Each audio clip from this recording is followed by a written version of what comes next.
Hello, everyone, and welcome to Soft Stories. I'm Stratton, and this is Pepper, and today we are going to be continuing our reading of 20,000 Leagues Under the Sea by Jules Verne. When last we left Pierre Aronnax and the crew of the Nautilus, they had made a startling revelation to the professor. It seems that the legends which have persisted throughout millennia about the existence of a lost continent in the Atlantic Ocean are true. According to our narrator, Atlantis exists, and he has been there. What this means for the professor, and how this journey through a lost country beneath the waves will affect their forward progress, we still have yet to find out. And so let's begin today with Chapter 34, Underwater Coal Mines. The next day, February the 20th, I got up very late. I had been so tired from the night before that I slept till 11 o'clock. I got dressed quickly. I was anxious to find out the Nautilus's position and direction. The instruments told me that it was still heading south at a speed of 20 knots and at a depth of 300 feet. Conseil entered. I told him about our excursion of the previous night, and since the panels were open, he could still make out part of this submerged continent. For the Nautilus was cruising only about 30 feet above the plain of Atlantis. It scurried along like a balloon carried by the wind over earthly prairies. But it would be nearer the truth to say that we sat in this lounge as if in the carriage of an express train. In the foreground we could see rocks hewn into fantastic shapes, and forests of trees which had passed to the mineral from the vegetable kingdom, and whose immobile silhouettes stood out grimly beneath the ocean. There were also masses of rock buried under layers of Axidiae and Anemones, and bristling with long vertical marine plants. Among these I could make out strangely shaped blocks of lava, bearing witness to the fury of volcanic action. While this peculiar scenery was gleaming beneath our electric light, I told Conseil the history of Atlantis, which, from the purely fictional point of view, had inspired Bailey to write so many charming pages. I told him about the wars of these heroic people, and discussed the question of Atlantis from the point of view of a man who no longer entertained the slightest doubt. But Conseil seemed distracted and not really listening, and I soon realized what caused this indifference to matters of history. Numerous fish were attracting his attention, and when fish passed by, Conseil would become lost in the abyss of classification and leave the world of reality. In a situation like that, I could do nothing but follow his lead and once again take up our study of marine life. These fish in the Atlantic, however, differed little from those we had already seen. There were gigantic rays, 15 feet long and powerful enough to leap out of water, various kinds of sharks, and among others, one blue-green in colour and 15 feet long, with sharp, triangular teeth, and so transparent as to be almost invisible in the water. Brown sargos, humantins shaped like prisms and armoured with tubercular skin, sturgeons similar to their cousins in the Mediterranean, and pipefishes 18 inches long, yellowish-brown in colour, with little grey fins, lacking teeth or tongue, which passed by like delicate, supple snakes. Among the class of bony fish, Conseil noted some blackish machiras, 10 feet long, and armed with a sharp sword on their upper jaw. Brightly coloured stingfish, known in Aristotle's time as sea dragons, and very dangerous to pick up because of the spines on their dorsal fin. Spiny dolphins, their brown backs striped with blue and edged with gold. Lovely dorados, moonfish resembling discs with a bluish glint, which when lit from above by the sun's rays looked like spots of silver. And finally, swordfish, 25 feet long, swimming in schools, these waving their sickle-shaped fins and brandishing their 6-foot swords. Fearless animals, which eat plants rather than other fish, and obey the least signal from their females, like all well-trained husbands. But while observing these various specimens of marine life, I never grew tired of examining the long plains of Atlantis. Sometimes capricious alterations in the terrain would force the Nautilus to slow down and slip like a whale through the narrow passes between hills. And if the maze became impossible, it would merely rise like an airship, go over the obstacle, and then, once again, take up its rapid course a few feet above the ocean floor. It was an admirable and charming way to travel, somewhat like being in a balloon, but with the important difference that the Nautilus responded instantly to the helmsman's command. Toward 4 in the afternoon, the terrain, which till then had been composed mainly of thick mud intermingled with petrified branches, began to change little by little. It became more stony and seemed littered with conglomerate and basalt, mixed with bits of lava and sulphurous obsidian. I felt sure that the long plains would soon end in mountains, and indeed I could soon see that the southern horizon was blocked by a high wall which seemed to bar all roads.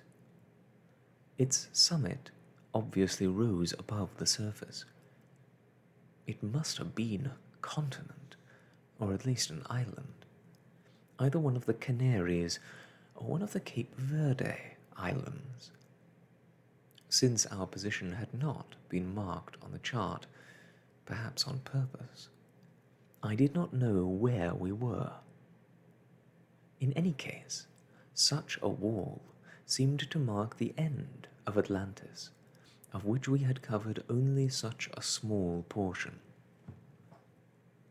Night interrupted my observations.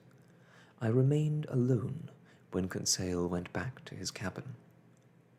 The Nautilus reduced its speed and hovered over the ocean floor, sometimes almost touching it, as if it wanted to settle on the bottom, and sometimes capriciously going back up to the surface. Through the crystalline waters, I could make out several bright constellations, and specifically 5 or 6 of those zodiacal stars behind Orion. I would gladly have remained at the window much longer, admiring the beauties of sea and sky, but the panels closed. Just then, the Nautilus had arrived before the sheer face of the wall. I had no idea what sort of maneuvers it was trying to make. I went back to my room. The Nautilus was no longer moving. I went to sleep with the firm resolve of getting up after several hours.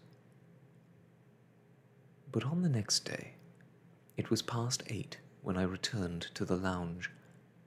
I looked at the pressure gauge. The Nautilus was floating on the surface. Moreover, I could hear the sound of footsteps on the platform, but there was no rolling or pitching. I went up the companionway. The hatch was open, but instead of the bright daylight I had expected, I found myself surrounded by total darkness. Where were we? Had I made a mistake? Was it still night? No, not a single star was shining, and besides, night is never as totally dark as that. I didn't know what to think, and then, suddenly, a voice said, "Is that you, Professor?" "Oh, Captain Nemo," I answered. "Where are we?" "Underground, Professor." "Underground?" I cried. "But the Nautilus is still floating." "It always floats." I don't understand." "Wait a minute, till our light is turned on, and everything will be cleared up." I got out on the platform and waited. It was so dark that I couldn't even see Captain Nemo, but directly overhead I thought I could make out a vague glimmer, a kind of half-light filtering through a round hole. Just then the searchlight suddenly was turned on, and its strong gleam made this dim light vanish. For a moment my eyes were completely dazzled, but soon I could open them and look around. The Nautilus was moored to a bank shaped like a dock. It was floating in a lake enclosed within circular walls 2 miles in diameter, or in other words, 6 miles in circumference. The level of the lake, this fact was confirmed by the pressure gauge, was necessarily the same as that outside, for there had to be a passage between this lake and the ocean. The high walls curved in to form a vault like a huge upside-down funnel, 1,500 to 2,000 feet high. At the top, there was a round hole through which daylight could enter. This explained the vague glimmer I had seen. Before examining the inside of this enormous cavern more carefully, and asking myself if it had been made by nature or by man, I went over and asked Captain Nemo, "Where are we?" "At the center of an extinct volcano," replied the captain, that was invaded by the sea after some convulsion of the earth.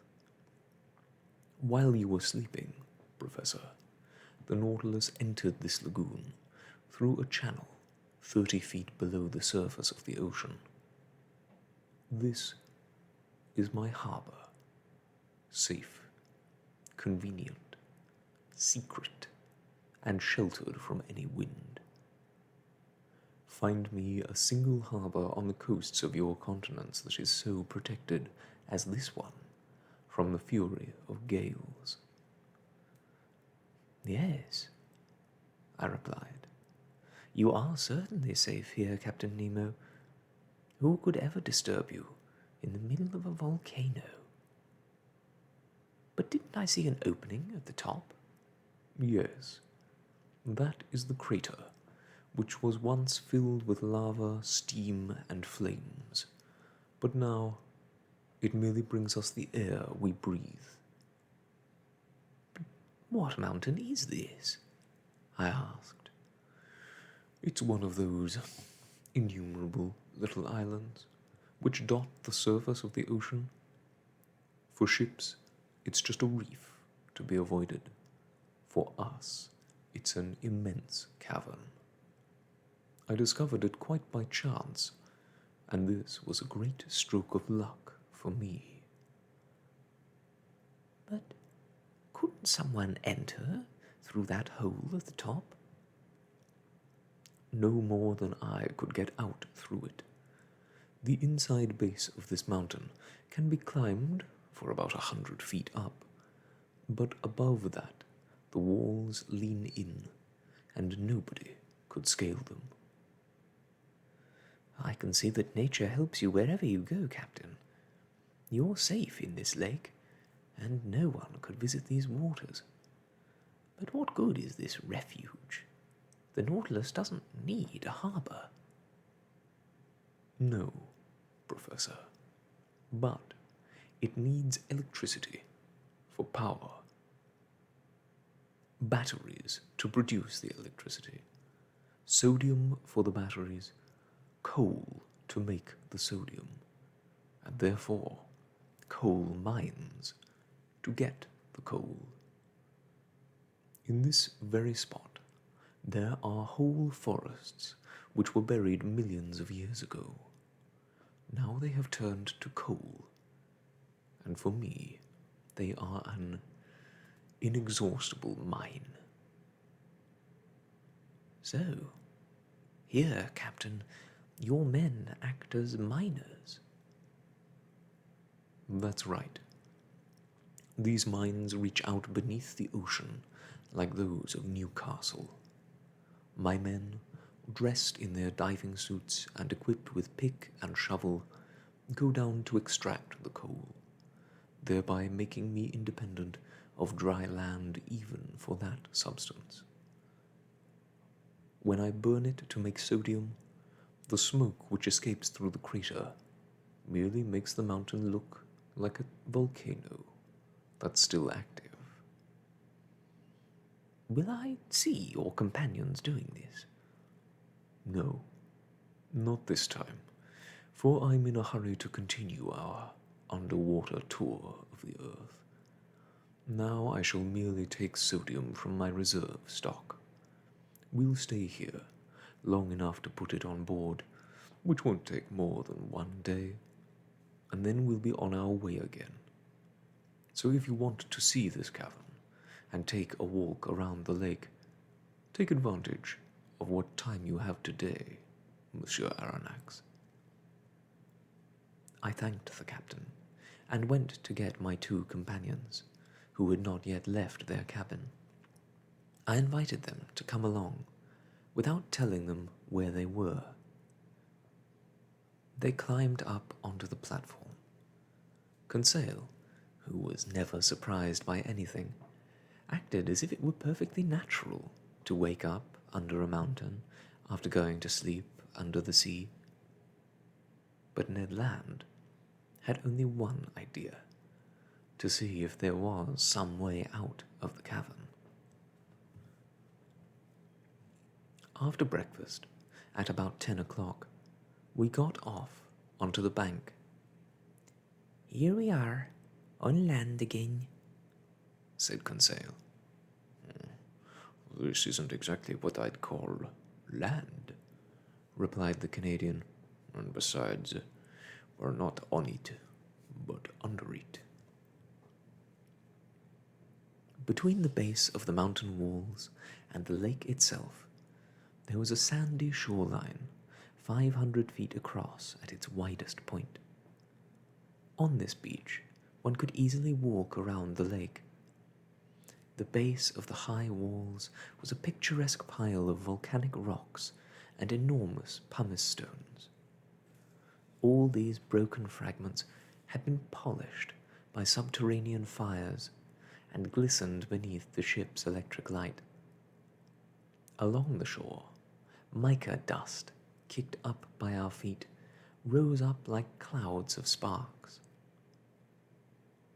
As we got away from the water's edge, the ground rose considerably, and we soon arrived at some long, narrow ramps, abrupt paths on which we could climb slowly. But we had to walk carefully over the loose stones and the slippery glass-like trachyte made of feldspar and quartz crystals. Every detail of this enormous cavern, as I pointed out to my companions, confirmed its volcanic origin. "Can you imagine what this funnel must have been like," I said, "when it was full of boiling lava, rising to the crater on top like molten metal in a furnace?" "I can well imagine what it was like," replied Conseil.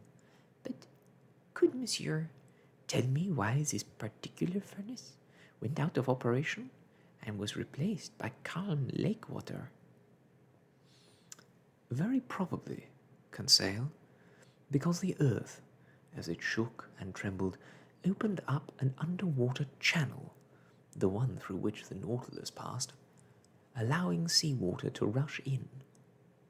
This must have been followed by a terrible struggle between these two elements, with the ocean finally winning. But many centuries have passed by since then, and now the submerged volcano is nothing but a peaceful cavern." "That's all very fine," retorted Ned Land, "but it's too bad for us that the channel formed underwater."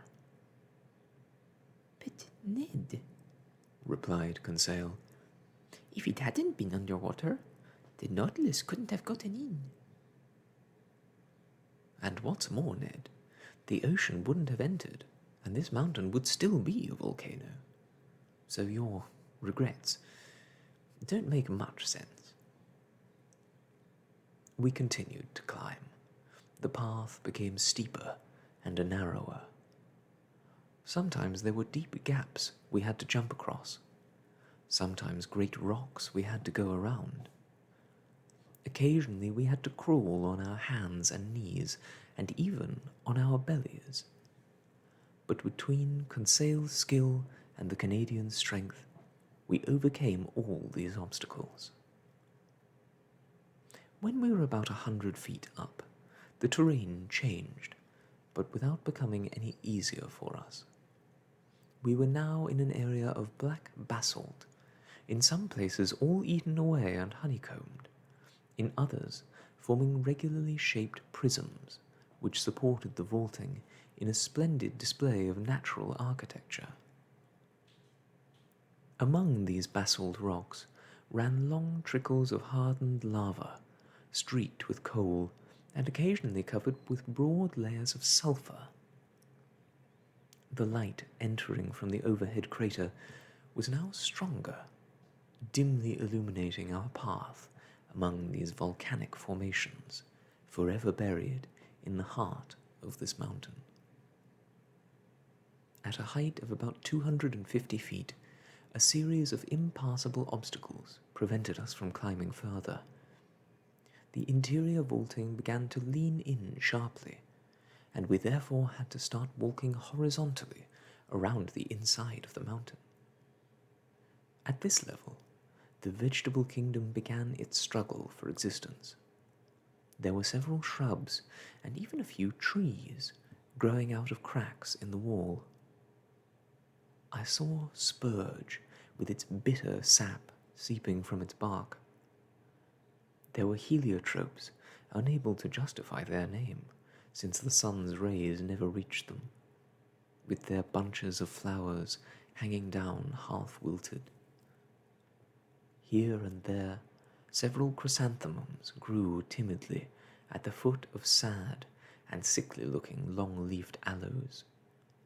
But between the streams of dried lava, I noticed little violets, and I must confess to having sniffed them with delight. Scent is the soul of flowers, and sea flowers, as splendid as they may be, have no soul. We had reached a clump of hardy dragon trees, prying the rocks apart with their powerful roots, when suddenly Ned Land cried, "Monsieur, a beehive!" "A beehive?" I cried, with a gesture of disbelief. "Yes, a beehive," repeated the Canadian, "and with the bees buzzing round it." I drew nearer and was forced to believe what I saw. There, around a hole in the trunk of a dragon tree, swarmed several thousand of those clever insects which are so common on the Canary Islands, and whose produce is so highly esteemed.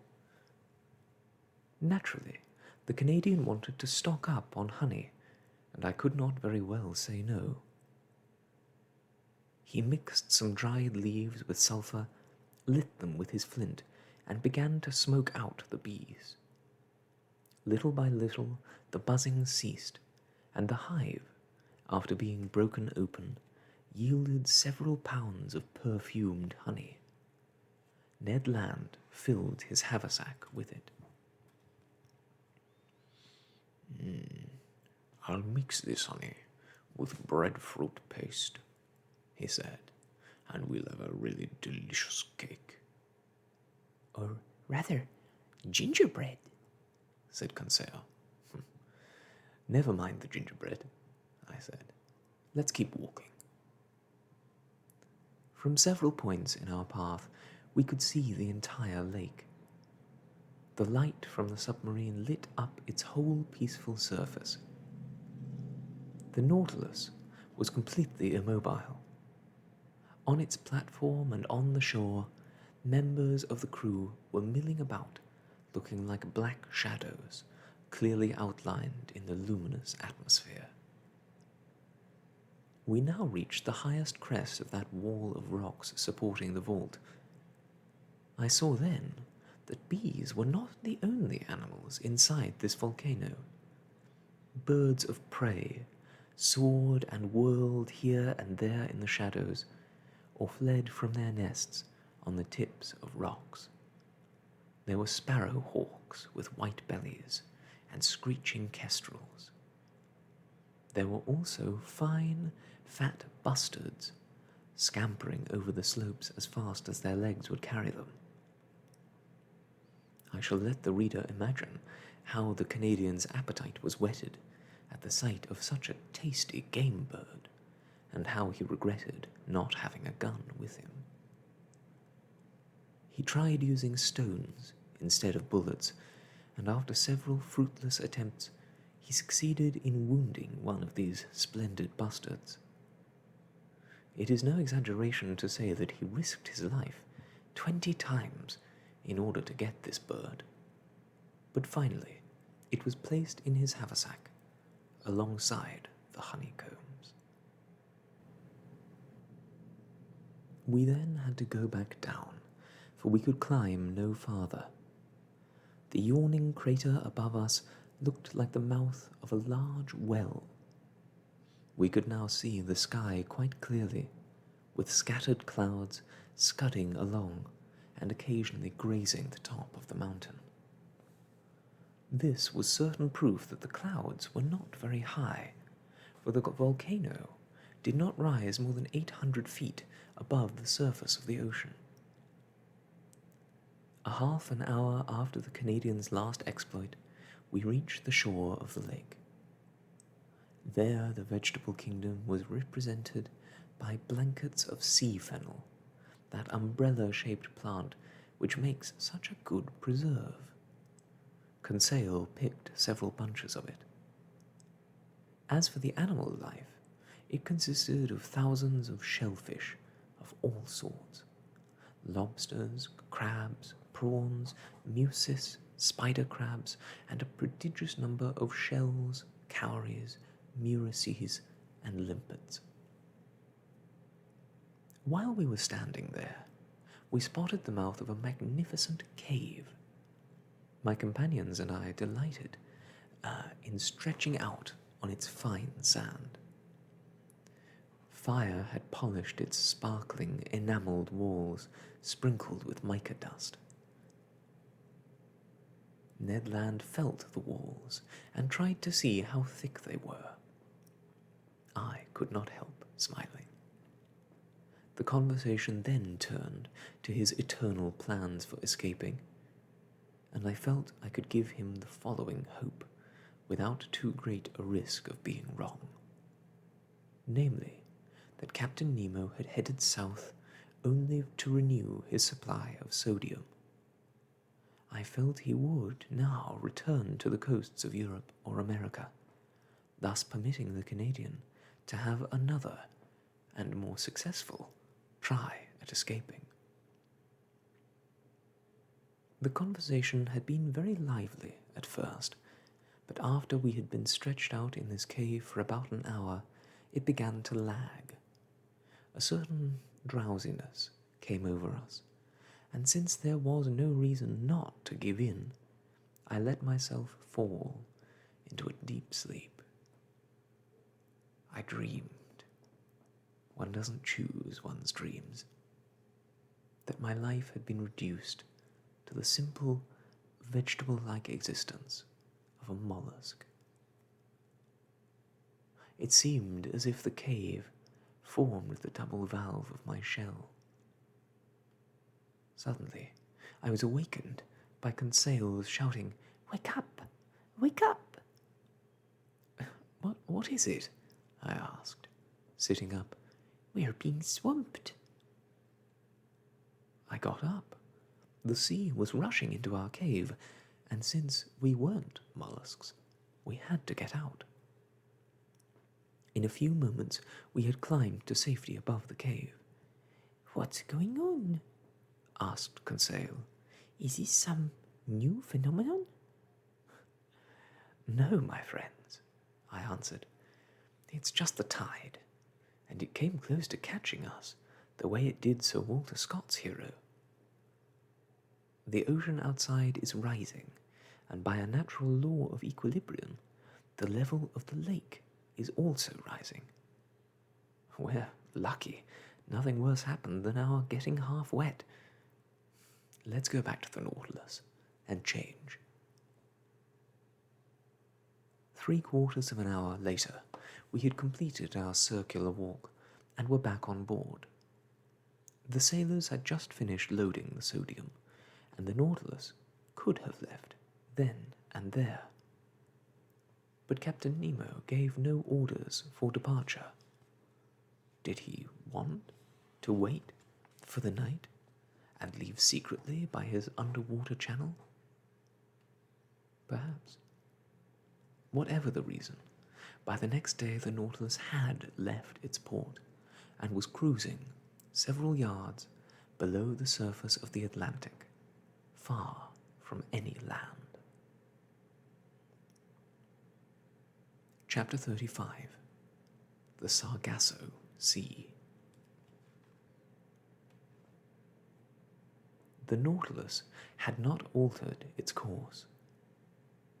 For the moment, therefore, we had to give up any hope of returning to European waters. Captain Nemo kept heading south, Where was he taking us? I did not dare think.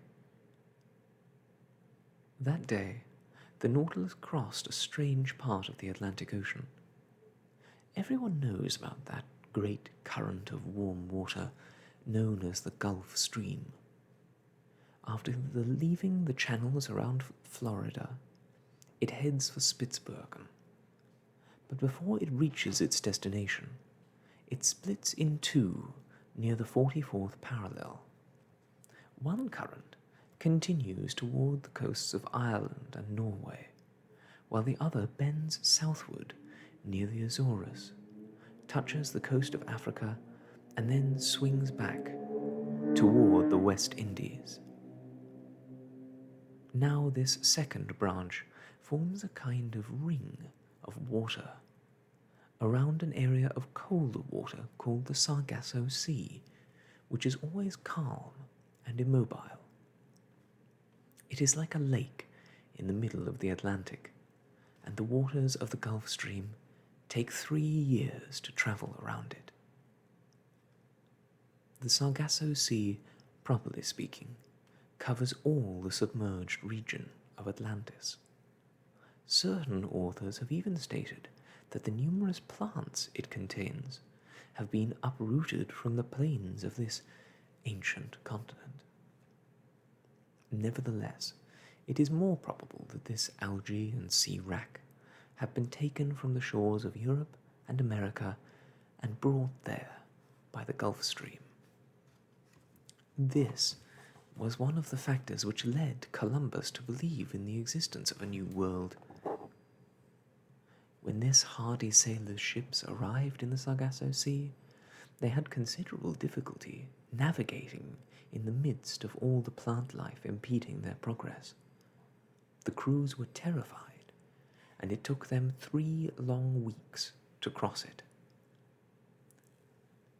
Such was the region the Nautilus was now visiting, a real prairie, a thick carpet of seaweed, sea wrack, and bladder wrack, so dense and compact that the keel of a ship would have had difficulty cutting through it.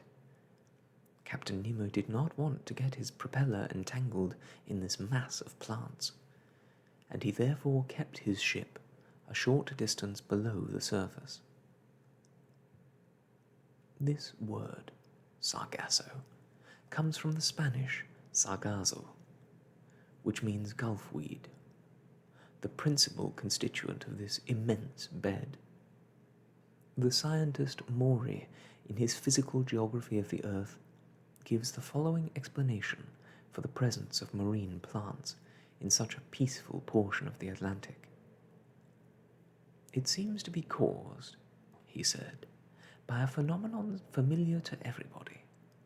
If one places pieces of cork or any other small floating objects in a glass of water, and then makes the water in the glass go round and round, one will soon see the scattered fragments come together in the centre of the liquid surface, or in other words, at the place with the least motion. In the phenomenon under discussion, the glass is the Atlantic, the circular current of water is the Gulf Stream, and the central point, where all the floating bodies come together, is the Sargasso Sea. I share Maury's opinion, and I was able to study the phenomenon in its very midst, where vessels rarely penetrate. Above us, there were all sorts of strange objects floating among the brownish seaweed. Tree trunks uprooted from the Andes or the Rocky Mountains and brought down the Amazon or the Mississippi. Many wrecks and parts of keels and hulls so weighted down with shells and barnacles that they could no longer rise to the surface. And someday, Maury's other idea will find proof, namely that these objects will eventually turn to coal and form an inexhaustible mine, a precious reserve prepared by far-sighted nature for the time when man will have exhausted the mines on land. In the midst of this inextricable fabric of plants and seaweed, I noticed some charming pink, star-shaped alcyonia, some sea anemones dragging their long, hair-like tentacles behind them, and green, red, and blue jellyfish, among which I particularly remarked cuviers, large rhizostomi, with their bluish swimming bell edged with violet. We spent the entire day of February the 22nd in the Sargasso Sea. We saw great quantities of fish who, since they are great lovers of marine plants and shellfish, find abundant food there. The following day, the ocean once again took on its normal aspect. Then for 19 days, from February the 23rd to March the 12th, the Nautilus remained in mid-Atlantic, travelling at a constant speed of 100 leagues every 24 hours. Captain Nemo, obviously, was anxious to complete his underwater program, and I had no doubts that after going around Cape Horn, he would return to the South Pacific. Ned Land was, therefore, right to worry. Escape was out of the question in these broad seas without islands, nor was there any way to oppose Captain Nemo's will. There was nothing to do but give in. And what we could no longer obtain by force or trickery, I like to think we might obtain by persuasion. Once this voyage was over, might Captain Nemo not set us free, under oath never to reveal his existence? We would have kept our word. But how could I broach this delicate subject to the captain? How could I ask him to set us free? Had he not stated plainly from the start that the secret of his life required us to be perpetual prisoners aboard the Nautilus? Wouldn't my 4 months' silence on this subject seem like a tacit acceptance of our situation? Wouldn't bringing this subject up again only result in arousing his suspicion and lessening our chances of escape if some favourable circumstance should come up later on? I thought about these various points, weighed them, turned them over in my mind, and discussed them with Conseil. But he was no less perplexed than I. In short, even though I am not easily discouraged, I realized that my chances of ever seeing my fellow men again were lessening day by day. And above all, just then, when Captain Nemo was rashly heading for the South Atlantic. During these 19 days, nothing unusual occurred. I saw the captain little. He spent his time working. In the library, I would often come across books he had left open, and especially books on natural history. He had apparently been leafing through my work on the ocean depths, for it lay open with his notes in the margins, sometimes contradicting my theories and systems. But this was the only way in which the captain corrected my work, for he hardly ever discussed it with me. Sometimes I could hear melancholy sounds from the organ which he played very expressively. But this he would only do in the depth of the night, when the Nautilus was asleep in the wastelands of the ocean. During this part of our voyage, we cruised for entire days on the surface. The sea seemed deserted. We only saw a few sailing vessels headed for the East Indies via the Cape of Good Hope. One day, we were chased by dories from a whaling ship, which undoubtedly took us for some huge whale of great value. But Captain Nemo did not want these worthy people to lose their time and trouble, and he ended the chase by diving below the surface. This incident seemed to greatly interest Ned Land. I am sure he regretted that our iron whale had not been killed by the whalers' harpoons. The fish Conseil and I saw during this period differed little from those we had already studied in other latitudes. We mainly saw some specimens of that terrible genus of cartilaginous fish, which is divided into 3 subgenera and includes no less than 23 species.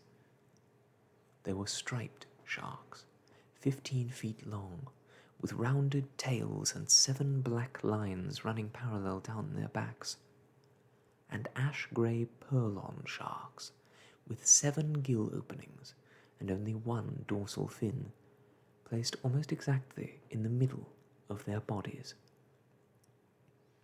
We also saw some large dogfish, a voracious species of fish, if ever there was one. Even though fishermen's stories are not to be believed, it is said that in one of these fish was found a buffalo head and an entire calf. In another, 2 tuna and a sailor still in his uniform. In another, a soldier with his saber, and in yet another, a horse with its rider. It must be said, though, that these stories seem a bit doubtful. In any case, none of these animals ever allowed itself to be captured in the Nautilus's nets, and I therefore had no way of finding out how voracious they really were. A school of playful, elegant porpoises accompanied us for several days. They travelled in groups of 5 or 6, like wolves hunting in packs. Apparently these animals are no less voracious than dogfish, if one is to believe a Danish professor who claims to have removed 13 sea hogs and 15 seals from the stomach of a porpoise. To be sure, it was a grampus, the largest known species of porpoise, sometimes exceeding 24 feet in length. The family of the delphinians includes 10 genera, and those I saw were from the genus of Delphini, noted for their muzzle, which is very narrow and 4 times as long as their head. Their 10-foot bodies were black on top and pinkish white with occasional spots underneath. We also noted strange fish of the order of Acanthopterygii and the family of Sciedinae. Some authors, who are better poets than naturalists, claim that these fish sung melodiously, and that together they form a choir that could scarcely be equaled by human voices. I do not deny this, but the Scienidae we saw did not serenade us as we passed, much to my regret. In addition, Conseil classified a great number of flying fish. We were fascinated by the extraordinary sense of timing with which porpoises chased them. No matter how far or in what direction they flew, and they sometimes even flew over the Nautilus, when they landed, these poor fish always found porpoises awaiting them with open mouths. There were both Pyrrhopides and red gurnards, with luminous mouths, who at night would trace fiery lines through the air and then plunge into the dark waters like shooting stars. We continued cruising in this same fashion until March the 13th. But on that day, the Nautilus was used for experiments in sounding the ocean depths, which were of great interest to me. By then we had covered almost 13,000 leagues from our point of departure in the high Pacific. As marked on the chart, our position was 45 degrees and 37 minutes south latitude and 37 degrees 53 minutes west longitude. These were the same waters in which Captain Denham of the Herald had taken soundings down to 45,000 feet without touching the bottom. It was also there that Lieutenant Parker of the American frigate Congress had not been able to reach the bottom with soundings of 49,670 feet. Captain Nemo decided to send his Nautilus down to check these soundings. I got ready to take notes on this experiment. The panels in the lounge were opened, and the necessary preparations were made for diving to such prodigious depths. As one might well imagine, it was out of the question to make such a dive merely by filling the reservoirs. They might not have sufficiently increased the ship's specific gravity. Moreover, in order to come back up, this excess water would have to be expelled, and the Nautilus's pumps would not have been strong enough to overcome the outside pressure. Instead, the side fins were placed at a 45-degree angle with the Nautilus's waterline. Then the propeller was made to go at full speed, and its four blades churned the water with indescribable violence. The force of this vibration made the Nautilus's hull quiver like the string of a violin as we went deeper and deeper. The captain and I sat in the lounge and watched the pressure gauge with its needle moving rapidly across the dial. Soon we had left the zone in which most fish can live. Although some can only live on the surface of seas or rivers, others, though not so many, live at far greater depths. Among this latter kind, I noted a hexanthus, a sort of shark with 6 gill clefts, a telescope fish with enormous eyes, an armored malamet with grey lower fins and black upper fins, and protected by a pale red layer of bone, and finally a grenadier, who, since we saw him at a depth of 4,000 feet, was capable of living under a pressure of 120 atmospheres. I asked Captain Nemo if he had ever seen fish living even deeper. "Fish," he replied, "hardly ever. But in the present state of science, what can we presume to say? What do we know?" We know, Captain, that as you go deeper into the regions of the ocean, plant life disappears faster than animal life. We know that in places where one still encounters living creatures, one will not find a single marine plant. We know that scallops and oysters live at depths of 6,500 feet, and that McClintock, the hero of the polar seas, brought up a live starfish from a depth of 8,000 feet. We also know that the crew of the HMS Bulldog brought up another kind of starfish from a depth of 15,720 feet, or more than a league down. Would you, therefore, still say, Captain Nemo, that we know nothing? "No, Professor," replied the captain. "I would not be that impolite. But all the same, I would like to know your explanations as to how creatures can live at such depths." There are 2 explanations, I replied. First of all, there are vertical currents caused by differences in the salinity and density of water, which produce sufficient movement to sustain the rudimentary life of the encrinidae and starfish. "Right," said the captain. Secondly, we know that oxygen is the basis for life, and the amount of oxygen dissolved in seawater actually increases with depth, or in other words, the greater the pressure, the more of it goes into solution. "Oh, did you know that?" replied Captain Nemo, somewhat surprised. "Well, Professor, what you say is true. I shall merely add that fishes' air bladders contain more nitrogen than oxygen when they are caught near the surface, and more oxygen than nitrogen when they are caught from great depths. And this proves that you are right. But let us go back to our observations.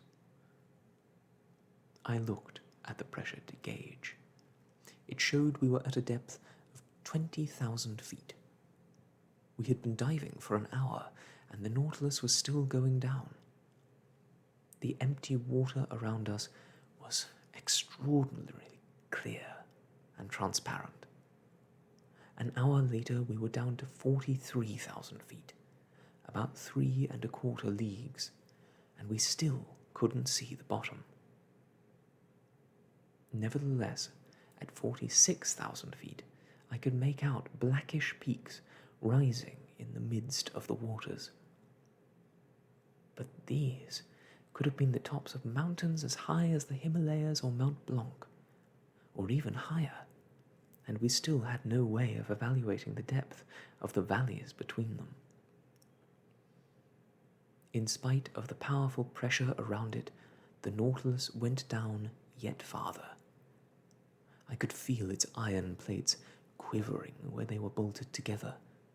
Steel bars bent and bulkheads groaned. The glass panels in the lounge seemed to warp under the pressure of the water. And this strong ship would undoubtedly have been crushed if, as the captain had said, it had not been built to withstand pressure like a solid object. As we brushed past these rocky slopes lost beneath the sea, I could still see shells, serpulae, spinorbis, and several specimens of starfish. But soon these last representatives of animal life disappeared, and below a depth of 3 leagues, the Nautilus passed the limits of underwater life, like a balloon rising into the atmosphere where no one can breathe. We had reached a depth of 52,500 feet, 4 leagues, and the Nautilus's hull was withstanding a pressure of 1,600 atmospheres, or 23,500 pounds on each square inch of its surface. "How extraordinary," I cried, "to sail through regions where man has never been. Oh, look, Captain, look at these magnificent rocks and these uninhabited caves, in a place where life is no longer possible. What a shame that we can bring back nothing but the memory of these unknown sights." "Would you like to bring back more than the memory?" asked Captain Nemo. "What do you mean?" "I mean that nothing would be easier than to take a photograph of this area." I was about to express my astonishment at this new proposition when, at an order from the captain, a camera was brought into the lounge. The water outside the panels was absolutely clear. Our artificial light caused no fuzziness or shadowiness. Even the sun could not have served our purposes better. By controlling the speed of its propeller and the angle of its side fins, the Nautilus remained immobile. The camera was pointed at the ocean floor, and in several seconds we had obtained a negative of great clarity. And here I give the proof. One can see the primeval rocks which have never seen the light of day, granite formations which form the globe's solid base, deep caves hollowed out in the mass of rock, and everything outlined with the incomparable clarity and shading of certain Flemish masters. Then in the background there is a horizon of mountains. I cannot describe this ensemble of smooth, black, polished rocks with no moss or other growth to spot their surface, cut into strange shapes and resting firmly on a carpet of sand sparkling beneath the electric light. After taking this picture, Captain Nemo said, "Now, let us go back up, Professor. We must not expose the Nautilus to such pressure for too long a time." "All right," I said.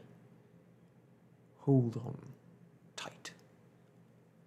Before I had time to understand why the captain had given me this piece of advice, I was thrown to the floor.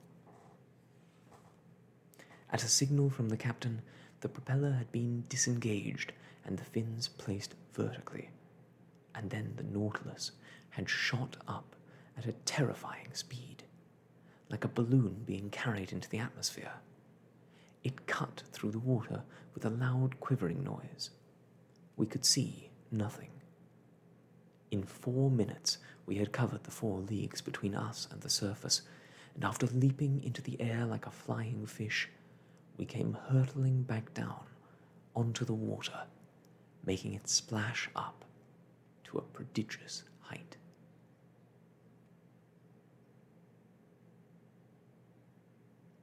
And there, my friends, with that moment of intense action after a time of intense and solitary calm in the ocean depths, I must leave you for today. That visual is a wonderful one, isn't it? I think I have mentioned before my own love of the ocean depths and seeing the very deepest parts in documentaries has always been fascinating. The complete lack of external light, which just paints everything in stark contrast to any areas lit up by submersible or camera lights, providing this small and intimate world surrounded by nothingness, by darkness. Very evocative. Thank you so much for joining me today on Soft Stories. I hope I'll see you again soon. But until next we meet for the continuing adventures of Monsieur Aronnax, I wish you all the best and goodbye.